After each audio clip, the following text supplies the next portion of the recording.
Would you ever willingly jump into the depths of a lake without a life jacket knowing that you don't know how to swim?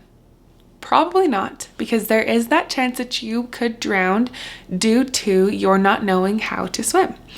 Would you ever, when you're on a health kick and you're trying really hard to eat healthy, would you ever go to the grocery store on an empty stomach? Probably not, because if you did, then when you're walking through the aisles, you're going to see that bag of chips, you're going to see that box of cookies, you're going to see all those yummy, yummy, unhealthy things, and they're going to sound way better to you than that cucumber and then that tomato, because that's just the way that it is. So in order to make sure you have a successful shopping trip, you would definitely make sure you're full before you go to the grocery store. At least go with a list of things that you know you're going to get and try not to get distracted with the other things around you to tempt you to eat unhealthy. I often like to say that the same goes with social media. Should you be on Instagram if you don't have a solid foundation built up for yourself? Probably not, because then you're more prone to comparison, more prone to jealousy, more prone to be distracted and strayed with the ways of the world than if you had that solid foundation and then were to go onto your social media, because oftentimes it's so noisy and so distracting, and it makes it so easy to lose who you are, to not know who you are, to be depressed, and to lead to all these underlying issues that we have going on in the world today. Now, obviously, there are no rules to who can and who can't have social media. The choice is personal and the choice is yours. But I feel like there should be some proceed with caution, big red warning sign when you're going to download the app, especially for younger kids. Because there are these platforms, in particular Instagram, where these young kids are seeing these perfected feeds. They are seeing this girl with this edited face, with this edited body, with this filtered and edited life, to be completely honest. And they're seeing that and they're looking up to that and they're thinking, oh my gosh, I want that. I want the followers, because look, they're getting all this validation. They get all these likes, they get all these comments, they get all this attention. Their life must be perfect. I mean, it looks perfect. And so when these young kids see that, they begin to attach their worth to the number, to those things that social media can provide for these bigger influencers and these bigger people on social media. This frustrates me so much, because it's such bull. It is not true. If they could only see behind the scenes and see that those are not the things, that number, that status is not necessarily what's going to make you happy, what's going to make you live your life to the fullest.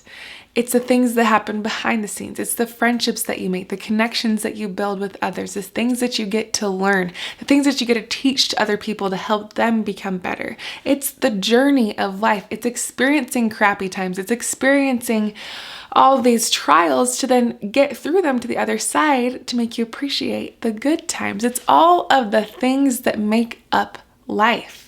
Those are the things that are going to bring that wholeness to you. It's not the followers, the likes, or the numbers, or the appearance. It's none of that. Now, I have this big, huge imagination that dreams of a better situation for us and for these younger people and for people that came before us, for humanity.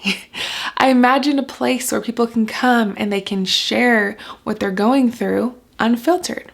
And they won't be judged for it. They won't feel bad for sharing it. They will get the support and the help and the encouragement that they need to get through this. Where you can make these meaningful connections and form those friendships and be viewed equally across the board. No one person is viewed or valued higher than another because of a number or because of an appearance. I mean, I imagine this place where Julie, that's all the way over in Amsterdam, who works at a bakery or something like that, just has so much wisdom to share, because I think that each of us does. I think each of us has something that can benefit another person. So Julie in Amsterdam sharing her knowledge with the community, which then gets over to James, who is a college student in Detroit, who's also part of the community, and he really needed to hear that at that time, and that really helped him get through something. Or that was an answer to a question that he has been asking for years. Or the executive that works at this firm, or the school teacher, or just anybody, everybody from all different walks of life, from all across the globe, coming together to learn, to share, and to grow, and to build each other up, to uplift and to support one another and to be each other's biggest cheerleader, because look, we're all in this life journey together. So why not do it with people who are also just trying to be their best from across the world? Wouldn't that be so beautiful? I think it will be. So if you're with me and you think that an individual's worth should not be attached to a number, that each individual has something super valuable to share, regardless of your following, regardless of your past, we all have lessons that can benefit each other in this life. If you agree with me, then leave a comment below and let me know. And thank you so much for being here and watching this video. It means the world to me. You mean the world to me. You are valuable, you are loved, and every positive change begins with you and I. So let's be that positive change that we would like to see. I hope you have a wonderful week, and I will catch you next time.